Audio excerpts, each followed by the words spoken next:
কালীগঞ্জের মোলান্দি গ্রামে বোমা হামলায় নিহত তামান্না খাতুনের পরিবারের সঙ্গে সাক্ষাৎ করলেন প্রদেশ কংগ্রেসের প্রাক্তন সভাপতি অধীর রঞ্জন চৌধুরী। বুধবার দলীয় কর্মী সমর্থকদের সঙ্গে নিয়ে মৃত তামান্নার পরিবারের সাথে সাক্ষাৎ করেন তিনি।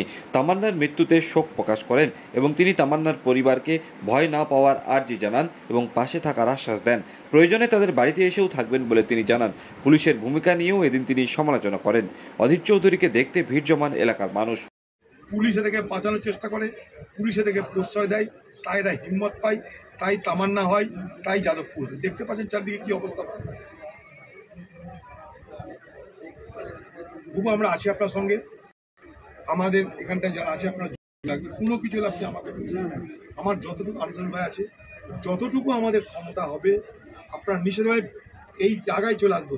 যদি মনে করেন এই বাড়িতে এসে থাকবো আমরা, আপনাকে এত বড় কথা বলে গেলাম, আপনি আমার বুক বইটা পুর বাড়িতে থাকবো, দরকার হবে, আপনি ভয় পাবেন না, আপনি ঘাবড়াবেন না, আমরা সবাই আছি।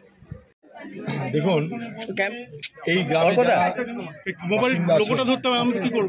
এখানে হিন্দু মুসলমান সবাই মিলে বসবাস করে, একটা শান্তিপূর্ণ গ্রাম হিসাবে এটা পরিচিতি ছিল।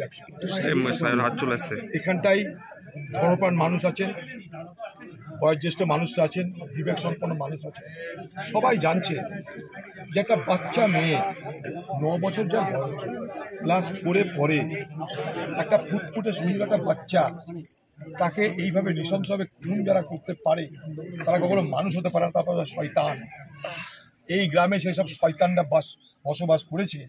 এসব শয়তানের আক্রমণে তামান্নার মতন ফুলের মতন মিষ্টি একটা মেয়েকে অকালে আমাদের হারাতে